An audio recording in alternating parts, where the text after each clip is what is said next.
I'm Tom Webster. I'm a partner at Sounds Profitable. If you were in the first session, I introduced myself then. I will continue to do it throughout the day because every time someone listens to a podcast, it could be their first time. So it's just good discipline, right? Thank you so much for being here at the first Sound Summit here at South by Southwest. It's a big swing for us. It's a big swing for our industry, which continues to grow, continues to get bigger, continues to draw listeners every single year. And I'm going to be showing you some new data that speaks to that here in just a few moments. But first, I want to bring out a gentleman from one of the most important companies in podcasting, Ad Results Media. A lot of advertising goes through them. And he's going to talk about why podcasting matters and why it works from their point of view at Ad Results, and also really for the business of podcasting, period. So Mike Kropko from Ad Results Media. Come on up, Mike. Cool.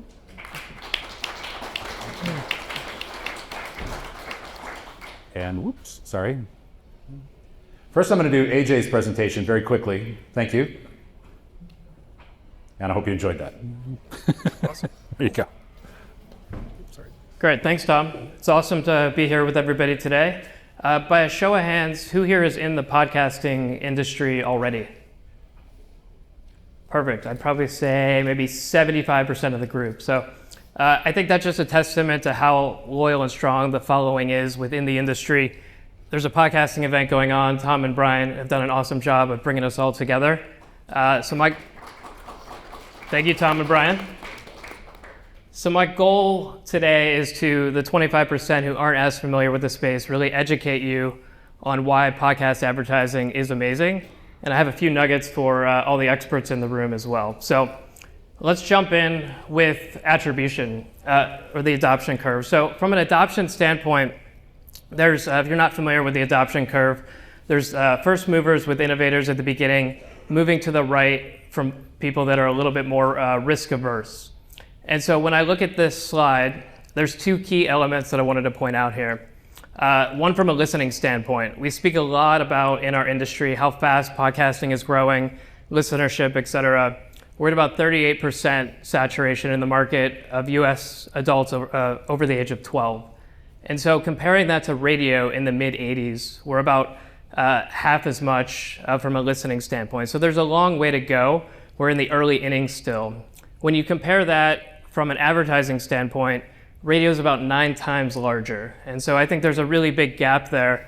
Advertising is always going to lag behind on the listening front, but there's room to go. And so when you look at this chart and you see we're still in that early adopter phase, the panel right before us was speaking about how the space is growing, how we're in the early innings. And I think it's sometimes when you're in the space, it's hard to understand just how early we are and how much of a hill we have to climb. As we get further along, we're jumping into more the practical users and more the skeptical folks. And so it's important that we really bring the industry together with some really strong foundation to move us forward. So with that, we can get our clicker to work here.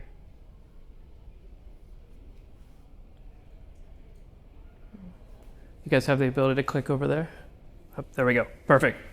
So I thought I would show, if you're in the industry, you're familiar with this slide. As I was preparing for this talk, it was interesting to go down memory lane and see there's now 250 companies that are active in the podcasting ecosystem today. We're not going to go through all the logos on this slide, but it's a bit of a logo soup that I think is really interesting and important.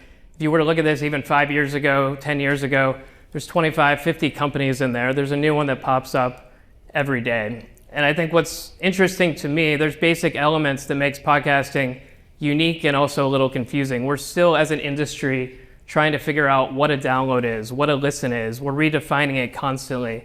And that just shows that there's a lot of variability in the space, which I think leads to opportunity. So I thought, I don't think we're going to be playing any other ads today. We could launch and listen to a couple host-read endorsement ads just to ground us in what we're talking about from a podcast advertising space. Get some volume. But the point is, I have benefited from going to therapy and doing the work and talking with somebody about my relationships. If you're thinking of starting therapy, give BetterHelp a try. It's entirely online. Twitter means more moments with the coolest people in your life. And boy, who hangs out with cooler people than me? Zero. No one. Make these moments even better with Miller Lite. I don't like all these other beers that are trying their games and gimmicks on me. Miller Lite is brewed for taste. It's different than other light beers. Guys, I used Game Time last week. A new album dropped this week, and one of my favorite bands, they're on tour, and I saw tickets for below face value on Game Time, and that includes all the other fees. You know, a lot of these other apps, they hide those. I know exactly what I'm paying, no surprises, and it always comes out exactly what I'm expecting. Thrive Cosmetics first came to me and Casey because they were interested in possibly advertising on the podcast, and like we always do, we're like, please send us the products first and then we will figure it out. If it's for us, if it's not for us. They sent us their best sellers. I don't want to like go too far, but I became so obsessed, so obsessed with the Liquid Lash Extensions Mascara from Thrive Cosmetics. It's all I use now. I order it in bulk. I'm not kidding. Guys, it is a game changer. It's a game changer. Awesome. So as you can see, there is a game changer going on within podcasting and the advertising space. There's no other place that you can find celebrity endorsement at the prices that you would be paying to really reach an authentic audience. And so what do all those ads have in common? We've coined the 3 R's of podcast advertising, really starting with relevant reach. So reach is one thing. It's important to be able to talk to as many potential customers as possible. But there's a relevancy here. People are opting into this medium. They're engaged in it. They're choosing to listen to the ads, choosing to listen to the content, and really strongly engaged. So the other big component that I like to point out is the unreachables. So there's plenty of studies, and our industry loves to point out every chance we can how amazing podcasting is. Plenty of studies out there that when you compare radio or TV, there's no way to find people that are in podcasting. There's 10 to 15% of folks that are just not in these other areas. And so anybody spending large dollars in advertising, you're missing out on a big group of people that are in an engaged environment that you can really target to. From an addressability standpoint, there's been a lot of opportunity in the last couple of years. A lot of those companies on that logo soup slide that I shared have brought some innovation. The ability to target and really reach customers in these different areas has increased a lot. Programmatic has really picked up in the last couple of years and become a really large component to what we do in our business as well. And now, to me, feels like the perfect time to really dive in further. And then resonance. Again, no other marketing channel has the ability to really have that emotional connection with authentic storytelling. You heard the true crime folks come up and talk earlier, and there's a connection that you have with that audience. It's very strong. It's a loyal audience and following. When you're advertising on these shows, the consistency and the ability to really reach them and have those authentic, the case of host-read ads, really ring home true. People are experiencing the product and really showcasing what it has to offer. And then results. I only have 10 minutes to be talking to you guys today about how amazing the channel is. I thought of one metric that really rings home to me, and that's ad recall. People are remembering what the ads are. I used to ask people if they listened to podcasts. They didn't early on. Now I hear their favorite podcasts. I tell them what I do for a living, and they tell me their favorite ads. I don't see that happening in any other channel, and that really rings true in a large way. Our company's bought over $1 billion in ads in the podcasting space, and to me, a lot of the companies that we've helped bring up were in the DR space. And those companies would not be spending money if it was not providing a return of investment in a sizable manner. So I'll jump onto kind of the last main point I wanted to make. Podcasting is unique and valuable. It's squishy. It can mean a lot of different things. The hosts have a lot of control. There's a lot of creators that can do what they want. As you heard earlier, you can start a podcast in your garage, in your bedroom, in your closet, and it can turn into a big feature hit. But listeners also have a choice. And I think that's one area that really makes this space a little bit more unique. People are listening on YouTube. There's a video component now. There's a lot of variety that takes place, but we're dealing with a lot of humans. This is not a closed ecosystem. This isn't meta display or TV. where there's a much more controlled marketplace. And I think that's really what makes podcasting special today. And then measurement. Those of you that are in the industry know how complex this can be. I try to put a positive spin on it and put a complex opportunity to really frame that up. And I think when looking back, we didn't have measurement 5 years ago in this space. It was very old school, treated like a lot of legacy channels. And there's now a ton of partners, a lot of attribution specialists that have really come in to help bring more framework and make this channel a lot more reliable to be able to showcase to others how well it's truly performing. And we're just getting started from that standpoint. The other really interesting component, this is a hybrid channel.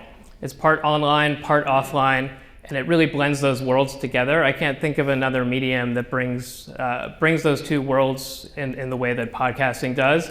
That does create some complexity, trying to showcase measurement. You could have really strong measurement on the podcasting side. If you're listening on YouTube, needing to blend those worlds together is a really interesting component that we're getting stronger and stronger by the day.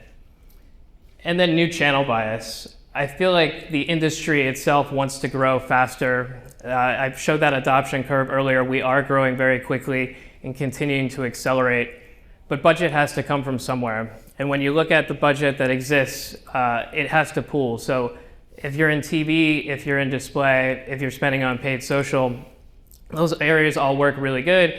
We believe podcasting is better than most, but we have to pull the budget away. And so that's something that takes us stronger. It's a bias that exists that I think it's really important to rise above and really showcase how much better the channel can be. And that's something that we continue to deal with on a daily basis. If you're leading the marketing efforts at a company and you have to explain to your CFO, hey, why should I be buying this new channel? People are naturally going to be fearful and risk averse to wanting to jump in. And so I think the big component that I would just make clear is really finding a way to showcase that incremental value, which again, I think as an industry, we're doing a great job. So in wrapping things up, my homework for everyone is to just be curious. This is a growing, exciting channel that I'm really happy to be a part of. Over 30% of the time in media is spent on audio, yet it makes up a very small percentage of the budget. So if you have your next marketing dollar, I would highly encourage you to consider podcast advertising, and you'll learn a lot more about the industry the rest of the day. So thank you for the time. I appreciate it.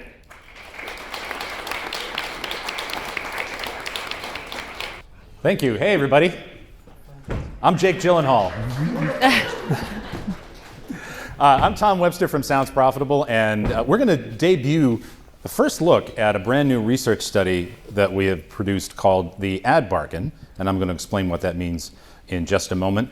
And then this distinguished, highly distinguished panel, we're going to chat about the results a little bit. So I'm going to introduce the panel very quickly. I'm going to go into the research. If I could have my slide up, please. This is Julia Kelly from Wondery, Gabe Tartaglia from SXM, and Mattia Verzella from Spreaker. And they are going to talk a little bit about the research and that we've gone through in this study, which is called the Ad Bargain. And there it is. Could I have the actual, that's the presenter view, I believe. So the Ad Bargain was named because that's what we do when we consume advertising supported media. We make a deal. We say, I will pay attention to these ads, we hope, in exchange for free content that I like. And we make that as consumers every time we consume ad-supported every time that we consume ad-supported media, right? So the Ad Bargain really refers to that exchange of value that happens between the consumer and the content provider. And we think that the Ad Bargain in podcasting is exceptional. But we wanted to find out just how good or bad it was. And so we fielded some research to that extent. And that is called the Ad Bargain, Attracting Consumer Attention in a Sea of Ads. The full report is going to be released in a couple of weeks. There'll be a QR code here at the end so that you can sign up and get it for free. And there's a whole lot of research in there. There's some brand-specific things that I'm not going to get to today. But part of the impetus for this study was a study that we did last year called the Podcast Landscape.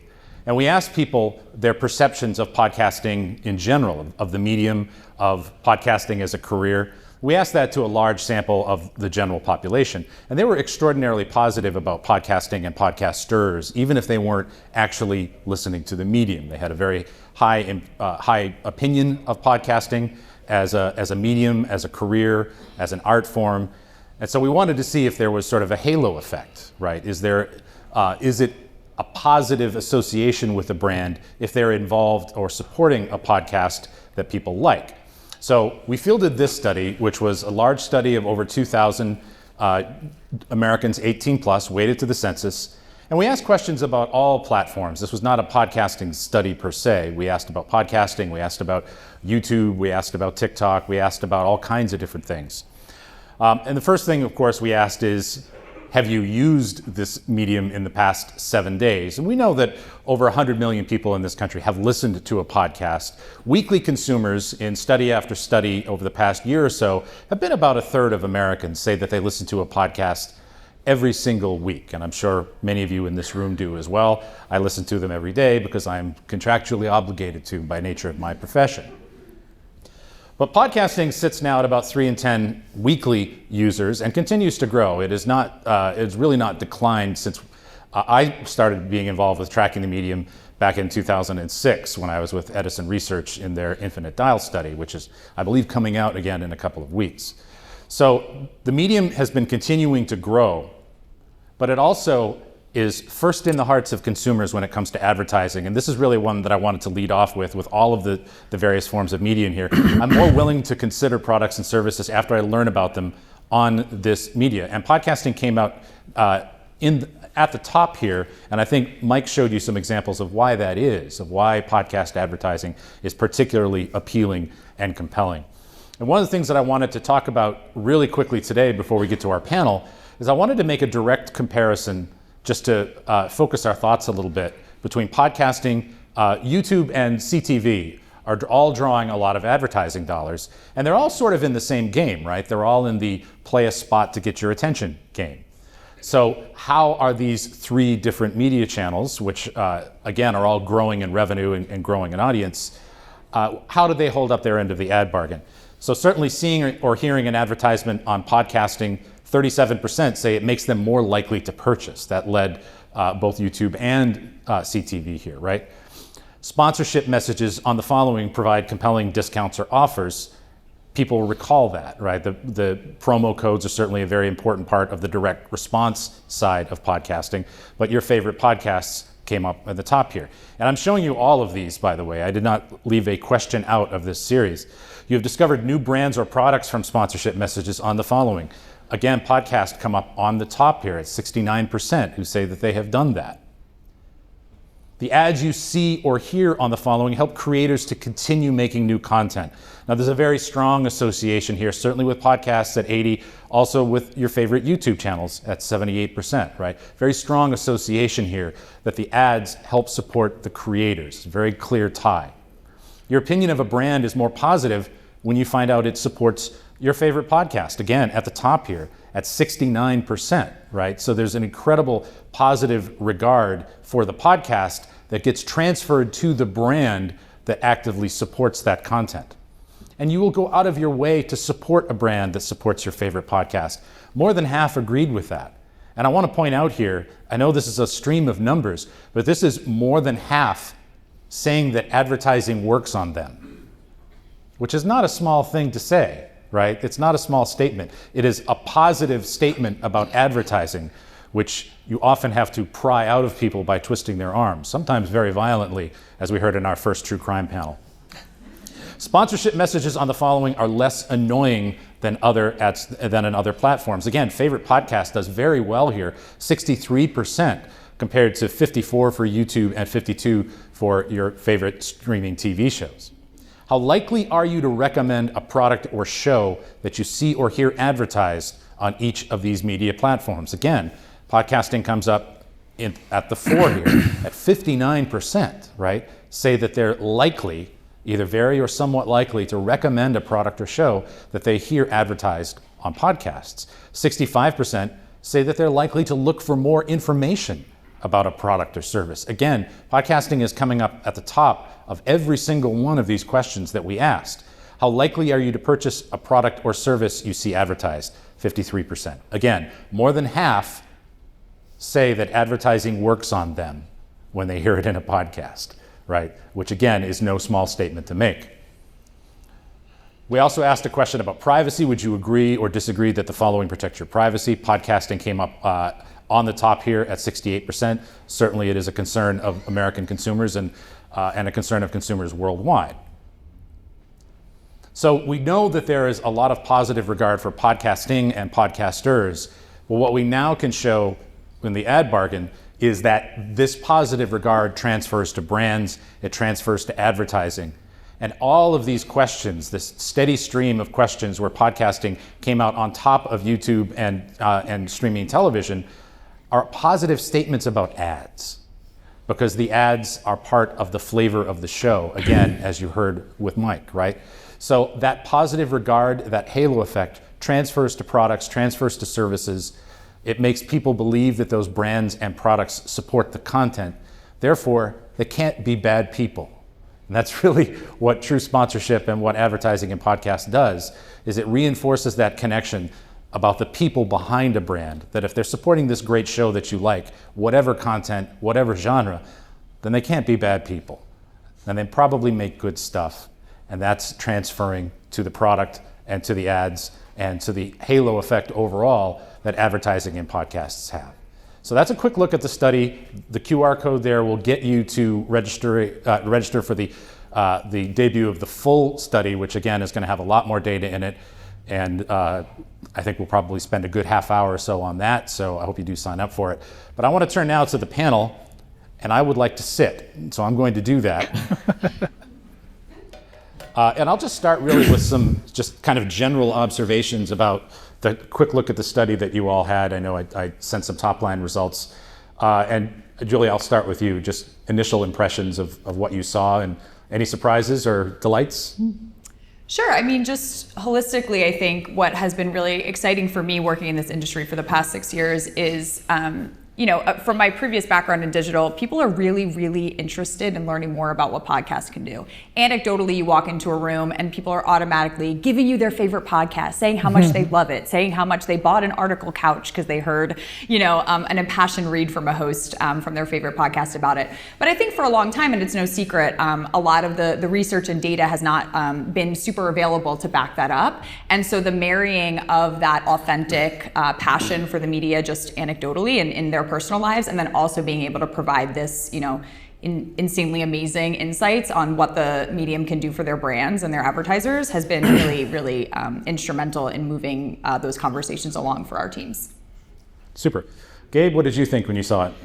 Well, I was not surprised. In this day of paywalls going up everywhere, I think listeners, viewers generally understand that if I'm getting content for free, there's going to be ads that come along with it. I think that's the basis. But specific to podcast, because the host in most cases, that's kind of the thing. Like that's what you're tuning in for. Even if it's a great story, the host is the storyteller.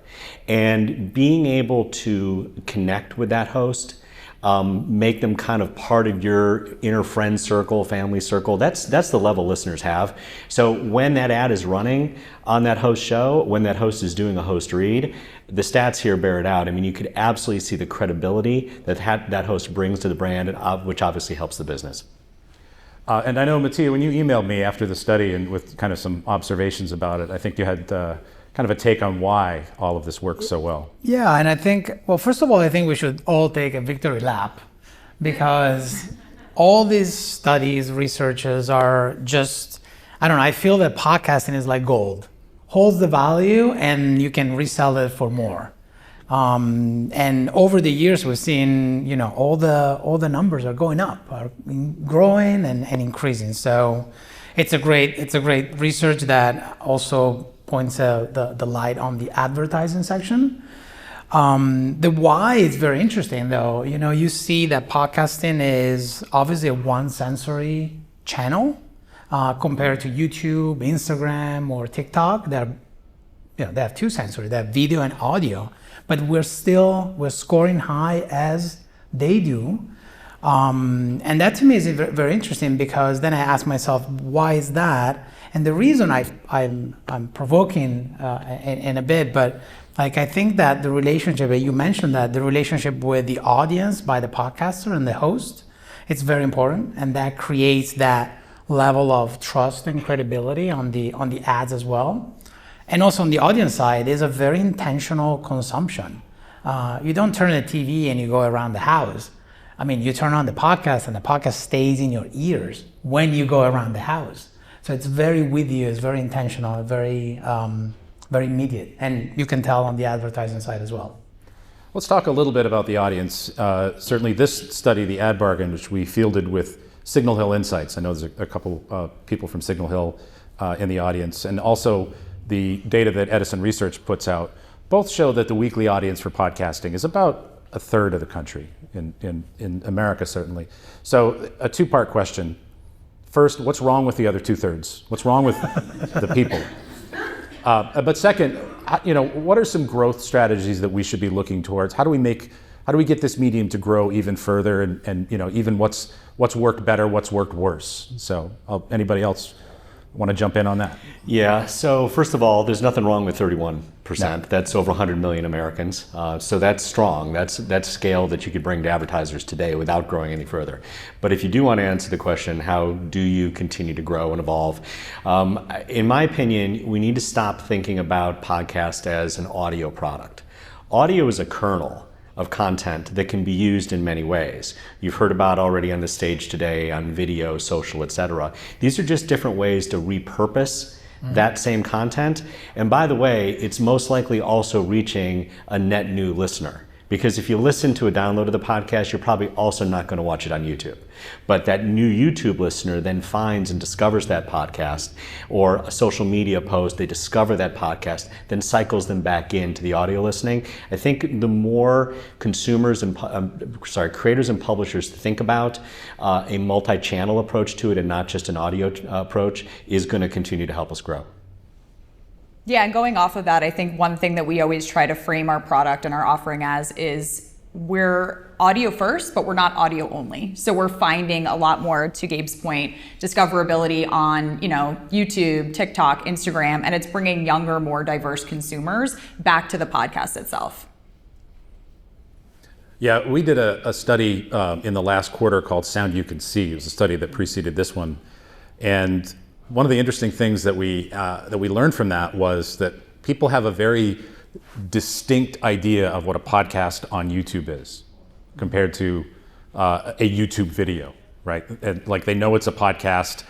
It's generally people talking into microphones in a studio. It's generally conversational or a monologue or an interview. It's more about the style of show than it is the genre or content. And all of it is a subset of the show, right? The podcast is a part of the show. So that's definitely something that I think has helped the medium grow. But Mattia, anything you wanted to add on that? I think, like every relationship, my online therapist says, I start with communication, respect and trust, right? Every relationship needs to have that element, and I think that I want to veer a little bit away from what you guys are saying, but just like putting the attention on the technology that can enable all that trust and respect and communication. One of the things that happened a few weeks ago, I think Brian actually pointed out on the Sound Profitable channel, I think it was Lore, it was complaining about a misassignment of IAB categories to the ads that were coming to his shows. And that kind of broke that trust, credibility, relationship that the audience and the host had, because they were blocked categories. So you shouldn't get politics if you don't want political ads.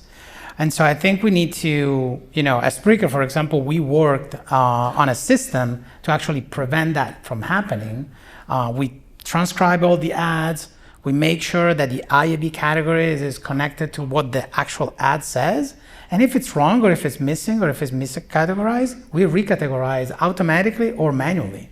And I think that speaks to growing an ecosystem that is trustworthy and can go above the 31% that is great, but I wish we were at 66% at this time. So how do we leverage the positivity that we see in this study and in others that we have put out and other companies have put out? People are very positive about podcasts. They're very positive about the creators behind them. They're positive about podcasting, even though only Murders in the Building tried to paint us all as dorks. People seem to really like podcasting and podcasters and hold it in high regard. How are some of the ways that we can leverage that positivity for the benefit of the medium, but also for the benefit of brands? I'll start. Yeah, go for it. Well, I think, and we're doing this, right? We need to make it easier to monetize podcasts. I mean, it's, for the sake of the creator, they're thinking about the content, but the content, if it's done right, will drive revenue. And that then does benefit the brands, it benefits the creator, and then keeps the entire kind of cycle of life going. We've had, from a mom and pop industry, we've grown up very quickly, and we've encountered along the way various friction points. Some of them were planned or understood, some of them were surprises. And as the industry starts to get better at, what's the definition of a download and how does that turn into an impression and brand safety and all the hundreds of other, aspects, it's going to invite especially more traditional brand advertisers, not as many of the DTC legacy accounts that have been with us for a long time, but those brand advertisers that have big budgets. Bring them to the party, and I think you're seeing that over the past couple of years, which is why podcast advertising has been the tip of the spear in terms of growth in the audio category, and quite frankly, outside of a few social players, it's really the fastest growing sector in all of media. So the things we're doing to eliminate friction, to make it easier and more transparent to buy, begets you more advertisers, revenue, and helps the entire ecosystem. And I just want to add one point on this. I think scaling, getting more content creators revenue, because at the end of the day, we see this virtuous cycle of, you're an independent creator, you get a little bit of money from programmatic advertising, which has no barriers of entry. And that creates the opportunity to buy a new microphone, new equipment, new things, and then your quality improves.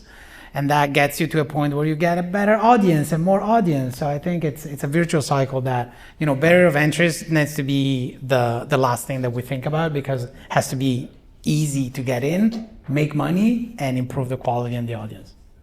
Yeah, and I think as we expand more into brand advertisers, really making sure that we're prioritizing things like measurement, things like brands, bifurcating what brand safety and brand suitability means, right? Because those are two very different things. But just really making sure that we're listening to voice of customer and sort of continuing to evolve to make sure that we're showing up for advertisers no matter where they're coming to us from.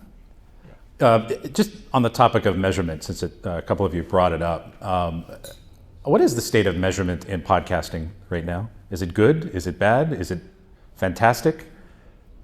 What are the questions that you're getting? Well, it's fragmented, right? There's no industry standard. There's probably some, leaders in the industry that could push harder to get some more standardization. I think based on what Apple did with iOS 17, it sort of forced us into a, probably a cleaner but more painful, period to go through. And I don't think that's done. I think we're going to continue to have to refine that. Marketers expect that if you're paying for an impression, that impression runs to the intended audience in as efficient a way as possible. And they want to be able to track that on the back end. As I said before, podcasting has come so far in the last couple of years to be competing with this, but realistically, we're probably in the top of the third inning on this. I mean, if you would think about, even connected TV, which is also relatively nascent, the type of capabilities that they have to bring back in attribution, we're getting that with some third-party vendors, but to be able to have it standardized and more holistic approach across the industry will benefit us all. Yeah, I always love getting those questions when I'm presenting for agencies and brands, and I ask them if they've bought radio or TV before, and because let me tell you how those are measured. Right. I used to work. I started my career in the radio business, and it's our measurement's really good. I'll just say that. I also, maybe a few years ago, also started my career in radio, and I really think linear media, TV, radio, I think they get the hall pass for having just done it that way for decades. It's just it's just been around forever. It hasn't changed much. So agencies, brands accept that for what it is. But you're right. Compared to the state of play of anything digital, including podcast, we are so much more superior at it. But we're held to a higher bar because we're the new kid on the block. So one of the things that this data really showed, I think, is the positive regard that people hold the medium in, and also that transference of that positive regard to advertisers. What do you think, and this is maybe a bit of a mythological question perhaps. What do you think sets podcasting apart from these other media that we studied when it comes to that positive regard, when it comes to that transference of that positivity to the advertisers? What does podcasting do right or do better to enable that? I think it's all about authenticity on both sides, right? So, when a listener has built a level of trust with the host, they really think of that as a friend recommending products and services to them. So it's kind of like, your friend recommending a restaurant to you. You're going to take that probably with a little bit more gravitas than reading a sponsored post on a foodie blog, right? So it's just really continuing to foster that between the host and the listener, and continuing to build that authenticity. Pulling it, even when you get to the nitty gritty of like crafting copy, right? We want to get copy points and not scripted exactly what we need to be saying for the host read. We want to give them that latitude to continue to foster that trust and innovate with their listeners. Yeah, I would just add, it isn't, obviously the hosts themselves has that built-in credibility, one of the things I mentioned earlier, but having the right ad, to your point, in that environment, it isn't just the sound of the ad, but is that advertiser actually relevant to the listener? Otherwise, it sounds very jarring and it sounds forced. But if you can get the right advertiser who's contextually relevant, so that listener doesn't hear that ad as a chore, but is like, oh, that might be a product or service that I'm interested in, that does not only help that brand, but it also helps the podcast because the listener is satisfied with the experience. Yeah, and I'll just tack on to that we put out a study in 2022 called After These Messages. And we looked at the creative execution of the same ad 3 different ways. And in the survey itself, we actually put it into a piece of content. We used a segment of Jordan Harbinger's interview with Matthew McConaughey, because that's a fairly mass appeal segment, right? If you get that in a survey or a study, you're probably going to listen to it.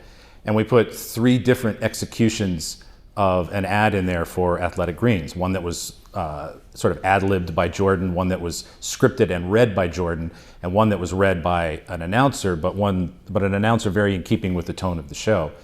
Mm-hmm. And the 2 big findings from that were, number 1, the host-read ad did the best, but number 2, the announcer-read ad didn't do that bad. It did just a hair worse, really, than the host-read ad. And I think that's important, right? Because they can't all be host-read ads, right? So something needs to scale there. So the fact that did as well as it did, I think, was extremely encouraging. But it has to, as you say, sort of fit with the show.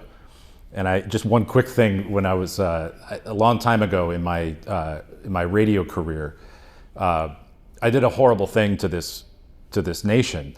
I worked on the smooth jazz format. And I'm not proud of it, but I did a lot of work in smooth jazz, and I remember rolling into a station in a city with my boss at the time. I was in my 20s, and as we're walking into the station, the smooth jazz station's playing inside, and it was just this screaming ad for Mitsubishi cars or It was like, "You need a car, damn it," one of those ads, And my boss, Frank Cody, just was apoplectic about it. He's like, "You spend all of this money to hire us to come in, make your station sound smooth, relaxing, and then you play this?" It's like, we work very hard on 45 minutes an hour of this station, too hard for you to, botch it up with the other 15 minutes. And I think that's a key message for anybody in podcasting as well, is that it, keep the tone, make it match. It's all part of the magic and the secret sauce. One of the eye-opening stats from the ad bargain, I think, was 37% said that a podcast ad would drive them to purchase, would actually drive them to purchase.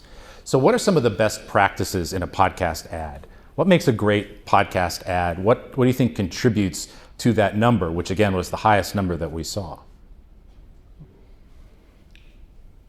40% of our listeners on the Spreaker platform, Spreaker content, listen to true crime and comedy.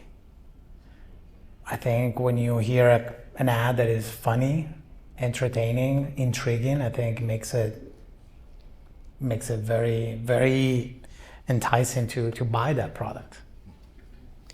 We already have the listener's attention, right? So it's really important that we're capitalizing that, and not to belabor the don't script hosts, give them organic opportunities, but for recorded spots, we don't have to overthink it, right? It doesn't have to be overly produced or overly creative. Like, we don't want that Toyota-thon in smooth jazz, crazy experience. So really it's just, outlining what the product or services benefits are to the listener. And, it's as simple as that, honestly. Yeah, I would just add, Julia, something you said earlier about having verbatim ads versus, strict copy points. It just makes it more authentic.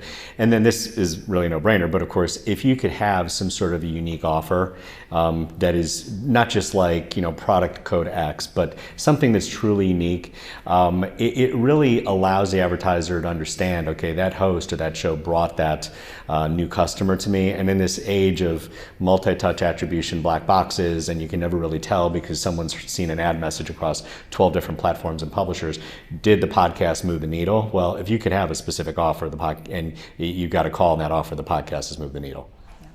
And because DTC has used that method for so long, our listeners are very used to it, right? So no matter where you're coming at us, are you in the DTC space? Are you in the more upper funnel branding space? Offering that unique, promo code or unique URL or discount, they're already very trained to do that. So it's a natural sort of progression. In my last role at Edison Research, I did a lot of brand lift studies in podcasting, and one of the clients that we worked with was a popular casual dining chicken parts kind of place where people would go to watch the game. I'll just leave it at that. Chicken parts doesn't sound too appetizing, but roll with me. From a part of the country. And what they did in the ad, which I thought was very smart to kind of solve that attribution a little bit, was they have some very clear messages about what the food they serve is and the coldness of the beer and how it's the place to watch the game. But in the podcast campaign, they used a different message, and it was for their 30-minute lunch, which this is not what this place is known for, really. And because it was so distinct and different from anything else that they had advertised, it printed very loudly in the brand lift study, and it showed very clearly that it did in fact work because there wasn't that sort of mixing with all the other messages. So, when you can put a distinct message like that in a campaign that makes it special to the podcast, it's really easy in brand lift work to show that it was attributable to the podcast, right? So, the other thing that came out, I think, we've talked a little bit about the authenticity aspect of this, and that's a fine line, right? If we assume, and I think most Americans believe, that the hosts use the products and services that they advertise, right? That's certainly something that's come out in study after study. How do we maintain that authenticity as more and more advertising dollars come into the space? What are some of the keys to maintaining that authenticity that we've talked about, which is a key to the effectiveness, I think? So I'm going to take this question down maybe a dark road here. There's a paradox happening right now in our business where brand advertisers, especially more than DTC, want to be on those shows that have a loyal audience because the host is authentic. But in many cases, those, the show itself might not be completely brand safe or maybe brand suitable. And then that brand avoids the show. And it just creates this like disconnect where, well, if you want to be where that, that host who clearly has an audience, and by the way, those listeners are hand raisers. They know what they're getting. If there's profanity, if there's whatever adult topics, what have you, that listener knows that what they're getting, they're fine with it because they raised their hand for it, and they're just as ready to buy a Mitsubishi or whatever as our Buffalo Wild Wings as the next person. So finding that balance as a brand to say, look, I understand I may need to relax my ad guidelines. That wouldn't necessarily be my first choice if it was just me on my own. But if I actually want to be in an authentic place and reach people where they want to be and are engaging, I need to relax that a little bit and be okay kind of with whatever that content is, because that's what the listener is coming for in the first place. Other thoughts on that? That was like a mic drop. I loved it. Okay. I co-sign. Yeah. Thanks for listening to the podcast. We released a study on brand safety and suitability. It seems like we released a study for everything, but we actually did, called Safe and Sound. And we asked people specifically about some controversial shows, about some controversial topics, and how they felt about the brands that advertised on them. And as you say, Gabe, they're hand raisers. They're there for the show, and so there should not be any hesitation in advertising on things like true crime, for instance, unless the murder was done with the product. Then that might be a different case. Oof.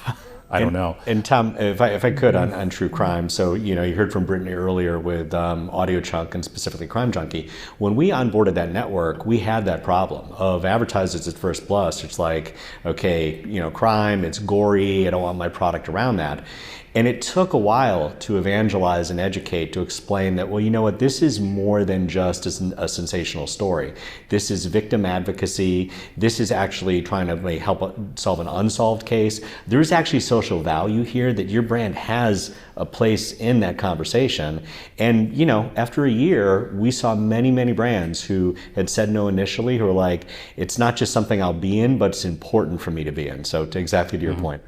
And I want to highlight the point that you said, because especially in the programmatic space, for example, that is a little bit more generic and it's a little bit more, it's not like a host thread, it's not a direct brand that goes to a specific show, but it's very, very important for platform, for the supply side, to explain and educate the content that we publish, that we support, that we distribute, because brands don't know that content. They have to we all, with agencies, with media buyers, we all have to explain that there's more to just a title. There's more than just a category. Yeah. Embrace murder is what we're asking brands to do. I think we're saying it's less about the contextual alignment and more about the audience that you're reaching, right? It's no secret that true crime is reaching affluent females with disposable income, and who doesn't want to reach them, right? So International Women's Day, holla. But yeah, anyway, sorry. Well, let's talk to brands for a moment. I know you're out there. What's some advice for brands that maybe have not committed to podcasting, have not either to increase their spend or to spend in the first place? What's some advice that you would give them to execute in the space, to see success in the space? How would you sell the medium? Yeah, go ahead. No. Go. Oh, I was going to say, this might be a sort of elementary answer, but I would say to really trust us and let us, it's a very consultative and educational process we find, right? Absolutely. We're very, as it relates to the larger media landscape, podcast is pretty new, right? So just really, it's our team's remit to really help you feel more comfortable in the space. So using data and research that sounds profitable is worked so hard on, and also our research and how we work with brands and what has been most successful from a case study standpoint, from how we're moving and advancing in the measurement space. Again, going to brand safety and suitability with our partnership with folks like Barometer. There's so much to eradicate any of your objections or any of your trepidation as you move more meaningfully into the space, and that's what folks like us are for. So. I would say to a brand who's considering it, test and learn, like you do with every other channel that's emerging. Podcasting, and audio for that matter, really punches below its weight class in terms of engagement versus ad revenue. Just an audio stat, 31% of a media day is spent listening to audio, 9% of ad revenue goes to audio. That means we've got a lot of work to do. And one of the immutable laws of marketing is that ad dollars will follow engagement. It's just we have to be that Sherpa to help get them there. And by testing in some easy ways, some safer ways to get your toe in the water, and then track, test results. Hey, measured out, okay. Let's then take the next step. You're not going to get to like an integrated brand partnership or a branded content series from a new advertiser who's never been in the space to there overnight. You're going to try some small things. You're going to fail along the way. But as long as that brand knows that they're in it for the journey, and that there's a payoff at the end because they get to reach listeners where they are, where they're engaged in exactly the format they want to be in, then the brand wins. I agree with all you said, but one thing that I want to add, don't take radio and place it in podcast. Don't take video, strip the video, get the audio in the podcast. That's definitely a quick way to get into the space. It could be a way to generate revenue. It could be a way to use some budget, but that's, it goes through education, trust in the industry, and making sure that you know the supply, that you really understand where your content goes, where your ad goes, and we're here for that. We're here to represent that. You can really tell when something is stripped off a TV show, right? I had a client that was producing a news podcast, and it was essentially taken from their television news, and you could just tell, and it just didn't sound right. It goes for the ads and for the content, so for both ways. Yeah, it's the difference between talking to a lot of people and talking to one person, which is really the goal of a good podcaster, I think. Just a follow-up to this question on when you hear objections from advertisers or from brands, what are the most common that you get, and how would you respond to them? Is there a response to them? And what are some things that we need to continue working on, I guess? Objection changes every year. Yeah, sure. Every year we have a new buzzword. Every year we have a new topic that we need to kind of understand, explain, educate together, like really having a conversation. It really depends on the year, and I think getting to the space with the transparency and ability to kind of like, hey, we're in it to make this business profitable and scalable. That goes a long way. Matej's point about transparency is the key. Understanding where my ad runs and then proving that it did run. Yeah. I know that sounds so simple and just rudimentary in marketing, but we haven't always had that in podcasting. So that to me is kind of like table stakes. And if you can provide that with, that for all those reasons, it will at least give brands the, a willingness to at least, okay, this could be a safe place for me to get into, and then from there, learn as you go. We have the technology. We can do that. Yeah, I would say just from the host-read POV, right? People want to tap into that organic, passionate read, but then sometimes from a legal POV, they're not able to really just let them riff and go. So it's kind of partnering with these brands and advertisers to really help coach them through that. Put some guardrails in place to help them tap into what really makes podcasting so magic, but then also, checking their boxes as well is something that we work through. I want to talk a little bit about discovery. And when we talk about discovery as podcasters, we're generally trying to answer the question, how can I get people to discover my podcast? And that is certainly something that any podcaster has to grapple with, and we can talk about maybe some answers for that. But I also want to ask about the discovery of podcasting, period. How can we get more people aware of podcasts and what they do? I mean, I'm fond of telling people there's a podcast for everyone. Right? There's more than one. There's hundreds of podcasts for everyone. How do we solve the discovery problem of podcasting? What are some things that work and what are some things that we could do?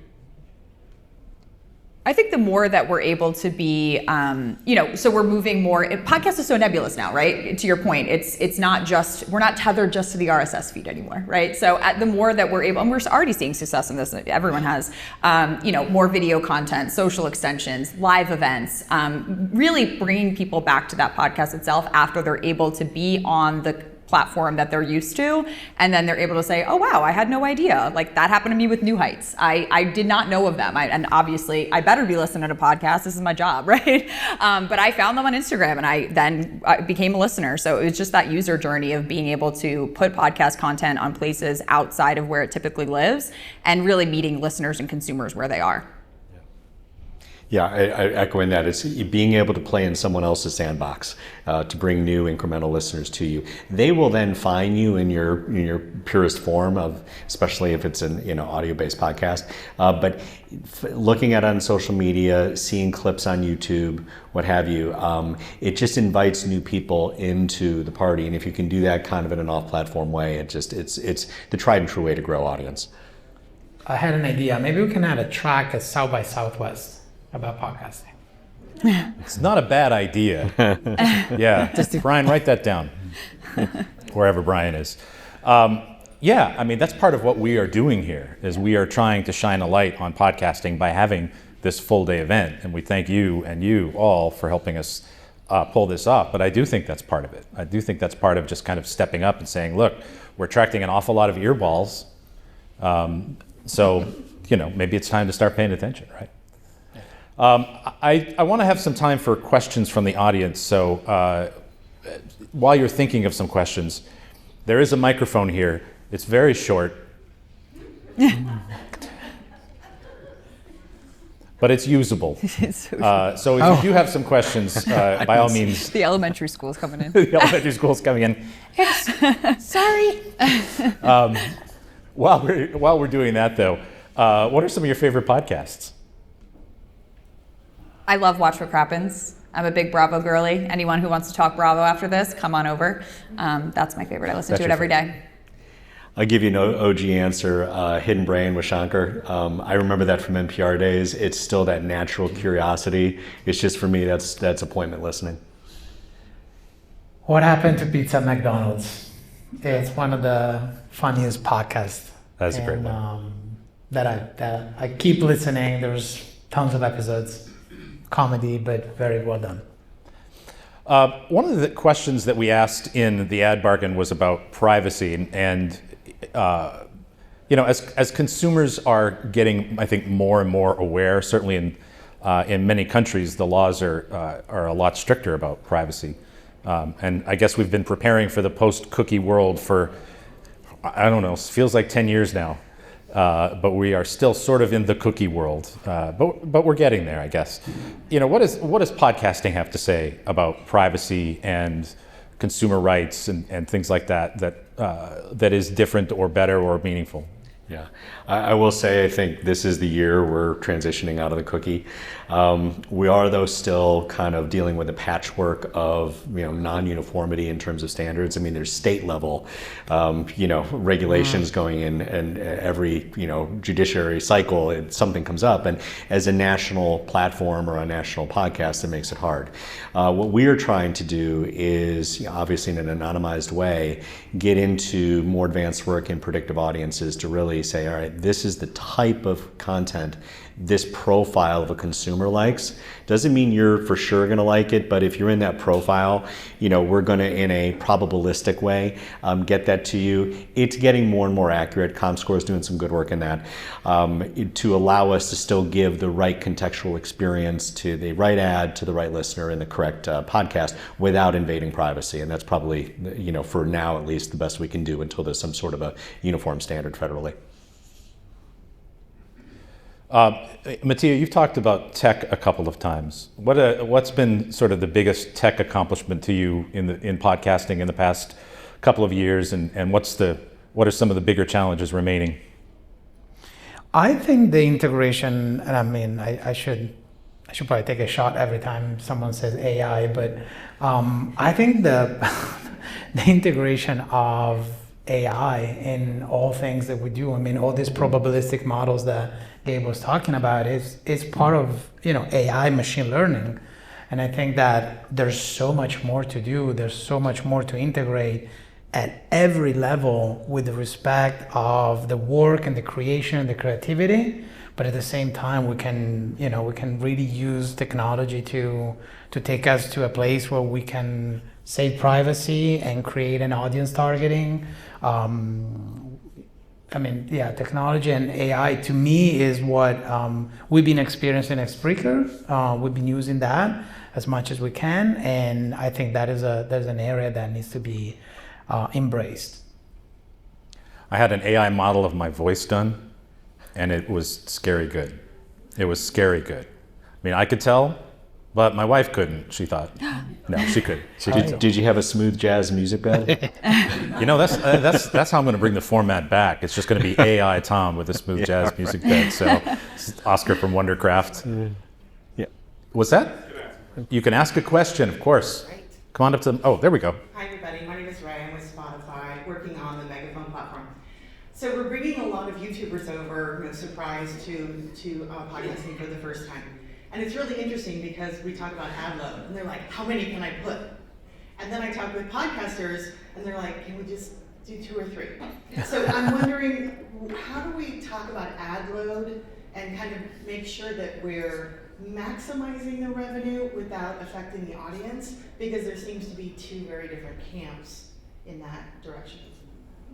Yeah, well, first I'll say consider the environment that you're on. If you're on YouTube as an example, by nature, all of us are trained to get more ads on YouTube than most other platforms. So to a podcaster, it's like, all right, maybe you only want 3 or 4 ad markers on your 45-minute episode. But if that were on YouTube today, whether you're doing it or not, Google's going to sell 12 ads into that. So be okay with that because the listener is already kind of acclimated to it.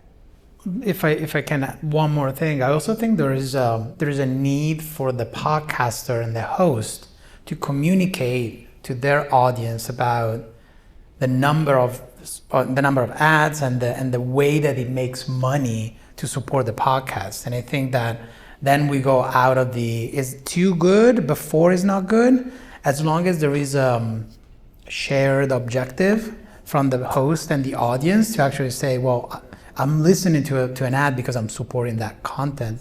I think we can get into a better conversation rather than just like asking for how many is good. Right, setting it up. Curious, has there been any studies to see at what point ad load starts to make audiences drop off? We're actually about to field one, so it'll be the next thing that Sounds Profitable puts out. Awesome, thank you guys. Oh, there's a line. Hello. Thank you. I'm Farah from BBC Studios. Thinking about the in-between space from a branded series to a host-read ad, I'm interested in your perspective on a mini cast where you have a hero space, mid-roll, and end to tell a short-form story within an editorial podcast that a brand wants to be associated with, giving them a little bit more space, but not needing to create that heavy new branded series that no one's going to listen to anyway. Yeah, that's what we always encourage. So we always want to, obviously a lot of folks will approach us and say, branded content series, and certainly that has its time and its place, and we're pumped about those opportunities as well. But when we're able to tap into an existing audience, that just makes so much more sense because you're not starting from net new, and you're able to build on that trust in that listener. As long as there's that contextual alignment, and we're not shocking the audience with something so different than what would normally be on the show. I think that's really the magic sauce for that kind of activation. And how do you find that you move them from the host read ad to that richer engagement? I think they're mostly excited about it, right? Because they want to feel like they're doing something super creative, sort of outside of the box, something that can be a little bit more splashy. So we find that that's actually a welcome conversation typically? We've had success, it sounds like a marketing dream come true, where the advertiser finds us what they ask. Like they know that host, maybe they're a celebrity or something, and they do that thing that aligns exactly with my KPIs of what I'm trying to do or my brand identity. Could I do this? And by the way, not just a bonus episode where it's logo slappy, but truly integrated in the show itself. And that a lot of times hits the mark for the host, and that creates really that perfect partnership.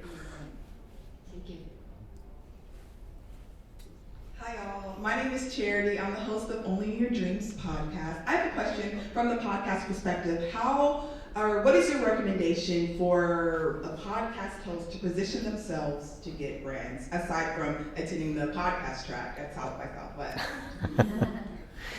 I'll give you a two-part answer. The boring part is scale, of course. There's just a certain amount of scale that you would need to make it worth doing a media buy. Obviously, you can do programmatically or within a network, but show direct scale.